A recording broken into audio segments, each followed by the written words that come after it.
আসসালামু আলাইকুম, welcome back to my channel. কাছে কিংবা দূরে, দেশ এবং দেশের বাইরে যেখান থেকে বসে আমার আজকের ভিডিওটা দেখছেন, আশা করছি আল্লাহর রহমতে অনেক ভালো আছেন। আমিও আছি আলহামদুলিল্লাহ। আল্লাহর অশেষ রহমতে অনেক বেশি ভালো আছি। আমি টুম্পা আছি আপনাদের সাথে। ইদানিং আমি খুবই কম ভিডিও দেই, তো আপনাদের মনে প্রশ্ন আসতে পারে যে আপু কেন কম ভিডিও দেন। আসলে রোজার দিন তো সব কিছু মিলিয়ে ওভাবে সময় করে উঠতে পারি না, আর চাইও না, যেটা সত্যি বলতে, যে এই রহমতের মাস, বরকতের মাস, নাজাতের মাস সময়টা আমি অপচয় করি। এর জন্য ওভাবে আর ভিডিও এডিট করা হয় না, ভিডিও করা হয় না। তো আমার মোবাইলে ছোট্ট একটা ভিডিও আছে, আপনাদের সাথে শেয়ার করার জন্য আমি ভিডিওটা করেছি। তো চিন্তা করলাম যেহেতু ভিডিও করেছি তাহলে আপনাদের সাথে শেয়ার করি, হয়তো আপনাদের ভালো লাগবে। তো এখানে হচ্ছে আমি আমাদের ইফতারির জন্য শরবত বানিয়ে নিচ্ছি। আমরা সবসময় হচ্ছে ইয়োগার্ট, যেটা টক দই, আর হচ্ছে আপনার ট্যাং, এই দুইটা মিক্স করে তারপর শরবত বানাই। কেন জানি এটা আর কি টেস্টটা আমাদের খুব ভাল লাগে। জানি না কার কাছে কেমন লাগবে, কিন্তু আমাদের খুব ভাল লাগে। যারা টক দই দিয়ে হচ্ছে আপনার ট্যাং দিয়ে শরবত কখনো খাননি, তারা একদিন খেয়ে দেখতে পারেন। টেস্টটা কিন্তু খারাপ না, মানে আমাদের কাছে আর কি ভালো লাগে। এখন আপনাদের কাছে ভালো লাগবে কিনা সেটা বলতে পারি না। আর যদি কেউ বানিয়ে খান, অবশ্যই কমেন্টস করে জানাবেন যে আপনাদের কাছে কেমন লেগেছে। তো এটা হচ্ছে আমার মেজো চায়ের বাসা, লাবণী আপাতের বাসা। তো লাবণী আপা হচ্ছে আজকে কয়েকটা ফ্যামিলিকে ইফতার পাঠাবে, আর আমাদের বাসার সবাইকে খেতে বলেছে। এর জন্য হচ্ছে আপনার আলাদা আলাদা প্যাকেট করে জিলাপি নিয়ে এসেছে, যে যার যার বাসায় একটা করে জিলাপি প্যাকেট পাঠিয়ে দেবে। তো জিলাপি বাইরে থেকে কিনে আনা হয়েছে, আর আমি হচ্ছে শরবত গুলিয়ে রাখলাম। তারপর হচ্ছে এখানে হচ্ছে পিয়া আলুর চপ বানাচ্ছিল। আমরা হচ্ছে গরুর মাংস দিয়ে আলুর চপ বানাই, নর্মালিও আলুর চপ বানাই, কিন্তু বেশিরভাগ আর কি গরুর মাংস দিয়ে আলুর চপ বানাই, খুব মজা লাগে। এই যে দেখেন ছোট্ট ছোট্ট গরুর মাংস।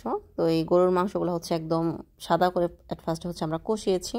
কষানোর পরে হচ্ছে আলু ভর্তার ভিতরে দিয়ে দিয়েছি। এখানে হচ্ছে আপনার আমরা নর্মালি যে আলু ভর্তা বানাই না, পেঁয়াজ ভেজে শুকনো মরিচ ভেজে বানাই, তো ওইটার ভিতরে গরুর মাংস আর কি মিক্স করে দিয়েছি। এভাবে আলুর চপ করে খেয়ে দেখবেন, খুবই মজা লাগে। গরুর মাংস দিতে পারেন, কিংবা কারো চিকেন ভালো লাগে চিকেন দিতে পারেন। আবার আমার আপুর কাছ থেকে আমি শিখেছি, মেজো আপুর কাছ থেকে, ওরা হচ্ছে ডিম ঝুরি করে দেয় আলু ভর্তার ভিতরে।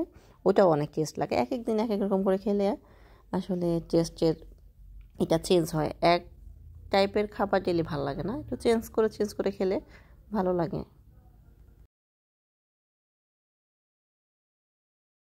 যেহেতু আজকে কিছু বাসায় হচ্ছে ইফতারি দেওয়া হবে, তো আজকে মোটামুটি দুপুরের পরপরই আমরা ইফতারি ভাজা শুরু করে দিয়েছি। কারণ হচ্ছে বিকেলবেলা যদি ভাজতে যাই তাহলে এতগুলা ইফতারি আইটেম ভাজা, প্যাকেট করা, পাঠানো, তারপরে হচ্ছে আমাদের নিজেদেরও হচ্ছে আপনার রোজ আমরা সবাই আমাদেরও ইফতার করতে হবে। তো দুপুরের পরপরই হচ্ছে আমরা ইফতারি ভাজা শুরু করে দিয়েছি। এখানে হচ্ছে বেগুনগুলা হচ্ছে লবণ পানিতে ভিজিয়ে রাখা হয়েছে।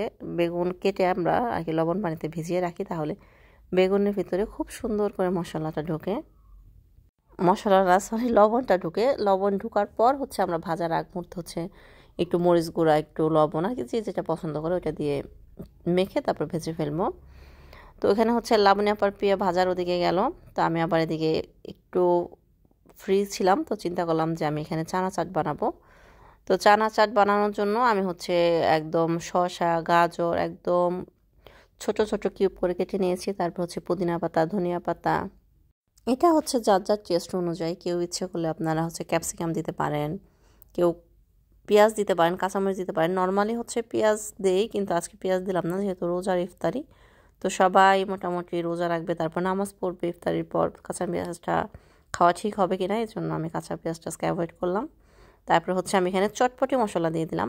এখানে আসলে মেনলি চাট মশলা দিলে মজা লাগে, কিন্তু আমাদের ঘরে চাট মশলা ছিল না, চটপটি মশলা ছিল। তো চটপটি মশলা দিয়ে আর হচ্ছে এখানে টক দই দিয়ে আমি একদম ভালো করে মেখে নিচ্ছি। তারপর হচ্ছে এটা যখন মিক্স হয়ে যাবে, তারপর হচ্ছে বড় বড় যে চানাগুলো, এগুলো আমি আগে সিদ্ধ করে রেখেছিলাম, এখন এগুলো একদম সুন্দর করে মিক্স করে দিচ্ছিলাম। আর লবণ ঝাল দেখানোর মতো কেউ ছিল না, কারণ সবাই আমাদের বাসায় আলহামদুলিল্লাহ রোজা। তা আন্দাজ মতো করলাম, জানি না কেমন হবে।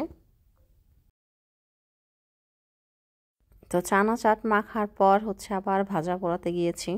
কিছু কিছু ভাজা পোড়া হয়েছে, আবার দুই চুলায় হচ্ছে।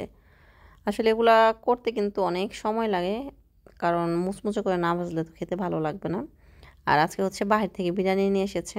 বাসায় বিরিয়ানিটা রান্না করতে পারলে ভালো হতো, কিন্তু এতগুলা বিরিয়ানি আসলে বাসায় রান্না করাটা অনেক সময় সাপেক্ষ। মোটামুটি সবাই যেহেতু রোজা, তো ভাইয়ের আসলে চাচ্ছিল না যে আমাদের এত কষ্ট হোক, এর জন্য বাইরে থেকে বিরিয়ানি নিয়ে এসেছে। এখানে হচ্ছে সবগুলা প্যাকেট বাইরে থেকে নিয়ে এসেছে। আর আমাদের ভাজা পোড়াও অলমোস্ট শেষ, একটু একটু বাকি। এখনও চুলায় হচ্ছে আপনার পাকোড়া হচ্ছে, আর হচ্ছে আপনার চিকেন ভাজতে দিয়েছিল, চিকেনটা হচ্ছে চুলায় এখনও।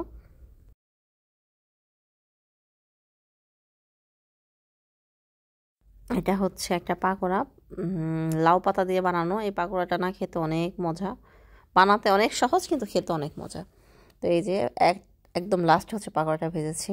কিন্তু এই যে প্যাকেট করে যে আমরা আর কি দিব, আমি আর পিয়া এখানে হচ্ছে দুজনে মিলে প্যাকেট করছিলাম।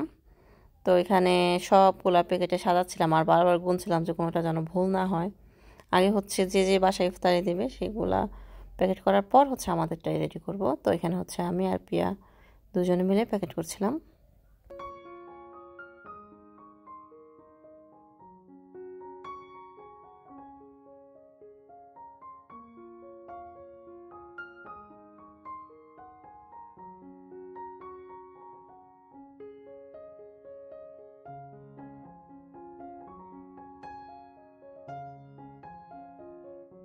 রোজার মধ্যে না আসলে ইফতারি বানাতে অনেক ভালো লাগে, আবার হচ্ছে বানানোর পর সেগুলো যে কারো বাসায় দিব, ওইটা যে প্যাকেটিং, ওই জিনিসটা খুব ভালো লাগে আমার করতে।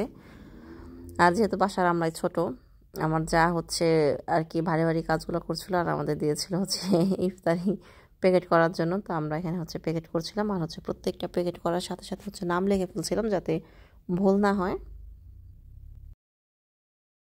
তো যে যে বাসায় ইফতারি দিব সেগুলো হচ্ছে পাঠিয়ে দিয়েছি। পাঠিয়ে দেওয়ার পর হচ্ছে আমরা আসর নামাজ পড়েছি। আজকে আসরের নামাজ পড়তে একটু লেট হয়ে গিয়েছে।